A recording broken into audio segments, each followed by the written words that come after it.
Velomobil fans. Today begins the renovations on the Cedar Strip WAW. What's going to be happening is I'm building my 5th or 6th nose. Here's the previous nose. It was pretty heavy. This blue part here is just stacked up foam board that's kind of been hollowed out a little bit. But between the wood and the amount of foam that's in there, it's heavier than it really needs to be, and it doesn't fit quite as flush along the sides as I'd really like it to. So I don't feel like I really need a removable nose.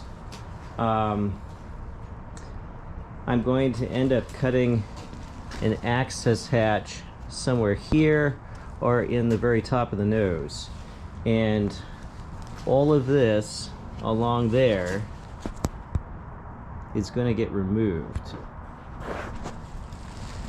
There's quite a bit of fillet back in the back. That's the kind of a brown stuff that's in here. That adds weight, and it's really not, as far as structural purposes, it really isn't necessary for it to be there. And like I said, the nose has never really fit very tight. The other thing, well, there's three other things I guess really happening. This boom is going to be removed. You can see how thick the wall material is in there. It's probably thicker than it really needs to be. That boom alone weighs something like 7 or 8 pounds before you put the crankset on it, and that weight just really adds up on the front end of the Velomobile. The other issue is the wheel wells.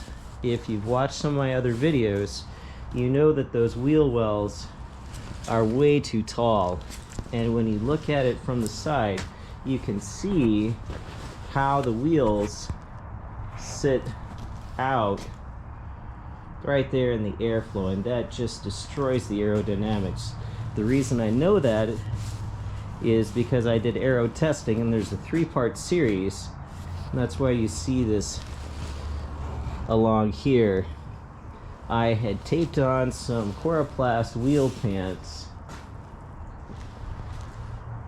these Coroplast wheel pants in fact, and went from struggling on a flat section to go 20 miles an hour to being able to go 25 miles an hour for about the same wattage.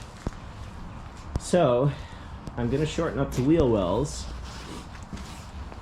and then I can drop the strut height a little bit and reduce this distance up here, and that will help quite a bit with the aerodynamics as well.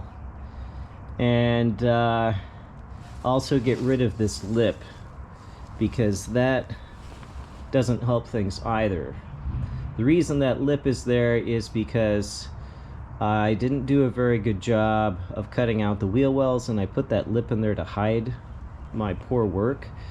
I'm not saying that the next ones are going to be cut much better, but I'll find a different way to make that outside look better.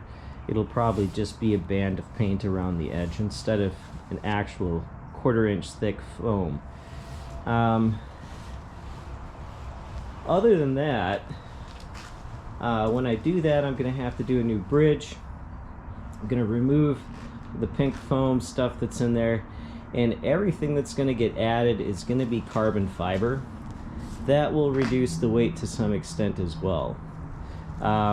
Also, when I redo the wheel wells, I'm going to need to redo this area. So those will get cut out, and I'll make some sort of a carbon fiber thing to hold the handles in place. And these will also get moved further here to the side, because I thought the rods needed to be straight and they actually don't. I can just barely fit between those handles, and I'm not a particularly big person. At the moment, that's all I'm planning to do to it. You can see here, along here, that's kind of bubbled up a little bit. I might make a new slightly deeper chain tunnel. If I do that, then I'm going to be tempted to tackle the rear wheel well.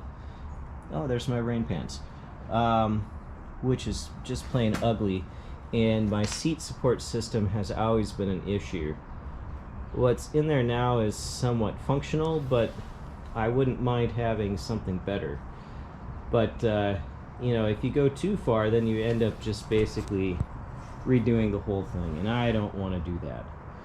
That's a step too far. But anyway, that's what's going to start happening. I'm going to start by removing the boom, and the wheels are going to come off.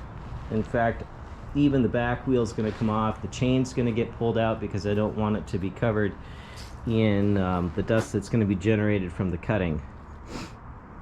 I think I'll leave the floor supports in, although the supports that are in there are in the end completely unnecessary. This thing is so rock solid. There's no flex to it anywhere, unlike with the Quest.